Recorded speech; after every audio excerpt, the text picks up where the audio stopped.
Hello everyone, and welcome to our new episode.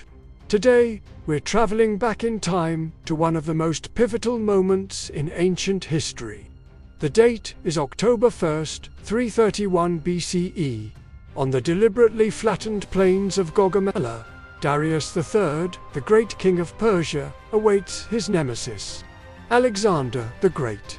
Having learned a harsh lesson from his defeat at the Battle of Issus, Darius was determined not to repeat his mistakes. This time, the battlefield was of his own choosing.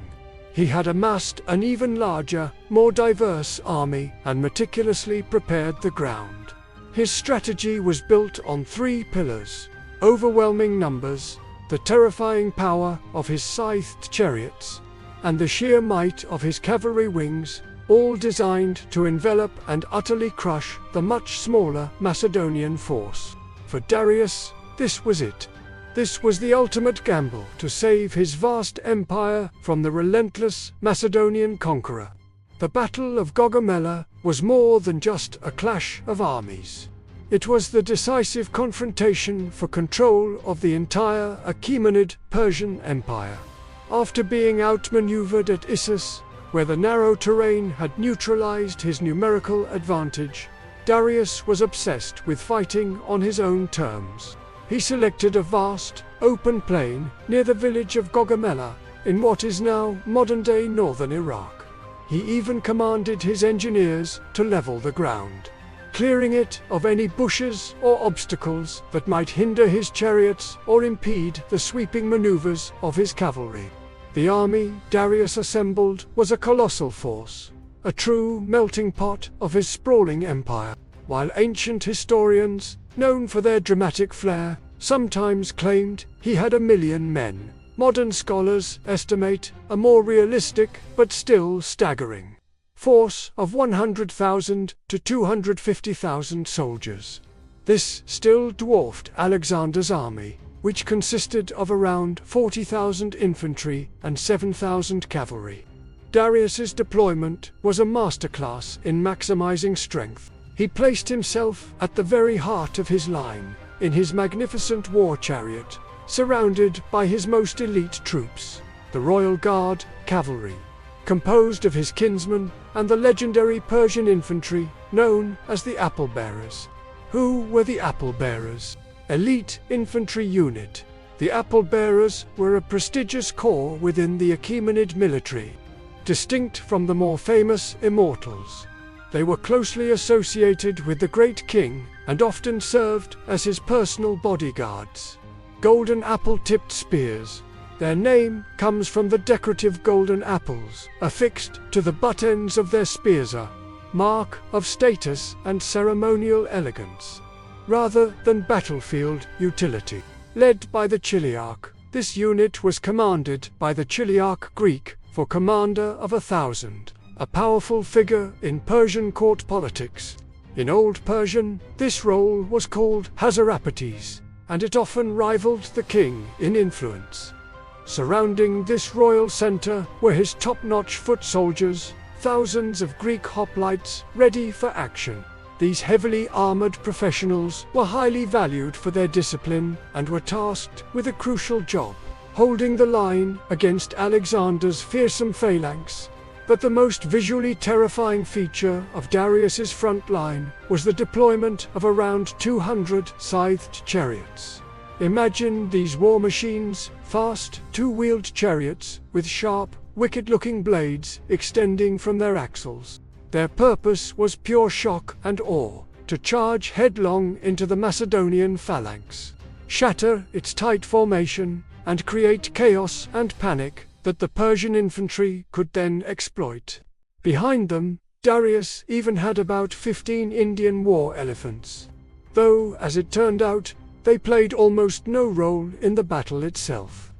The real ace up Darius's sleeve, however, was his cavalry. They vastly outnumbered Alexander's horsemen. On his left flank, commanded by the satrap Macedonian, he massed a huge force of cavalry, including the feared Bactrians and the deadly Scythian horse archers from Central Asia. This wing was designed to swing around and crush Alexander's right. On his right flank, under the command of another powerful satrap, Bessus, he positioned another enormous cavalry force, including Armenians, Cappadocians, and Parthians. Their job was to outflank and destroy Alexander's left wing, commanded by his trusted general, Parmenia. Darius's plan was a classic double envelopment. He would use his superior cavalry to overwhelm both of Alexander's flanks simultaneously, while his chariots and infantry pinned the Macedonian center. He was so concerned about Alexander's famous tactic of advancing diagonally to the right to find a weak spot, that he stationed even more cavalry far out on his own left wing, ready to ride around and attack the Macedonians from the rear. Darius believed that his numbers, combined with the perfectly prepared terrain, would guarantee a decisive victory. Fearing a surprise night attack, he kept his entire army in battle formation throughout the night, meaning his troops were already tired by the time the sun rose.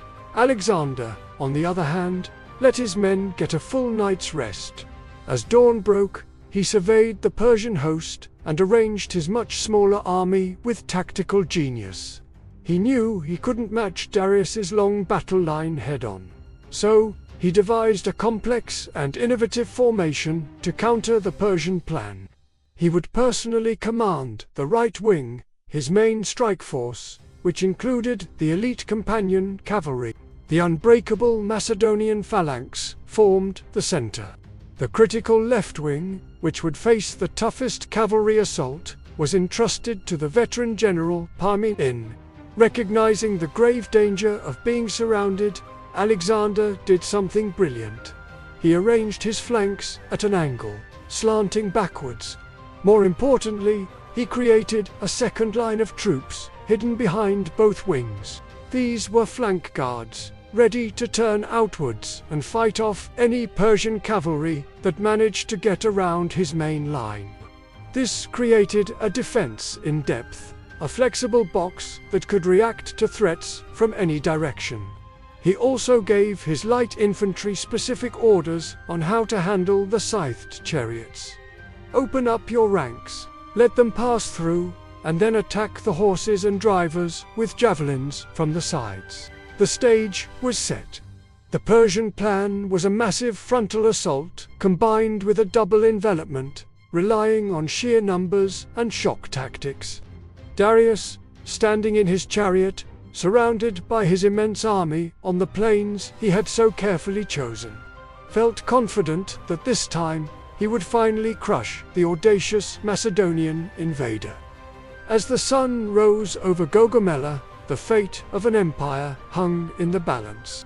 I hope you enjoyed this deep dive into the calm before the storm at Gaugamela. If you did, please hit that like button, subscribe to the channel, and share this video with all the history lovers you know. Thanks for watching, and we'll see you in the next episode.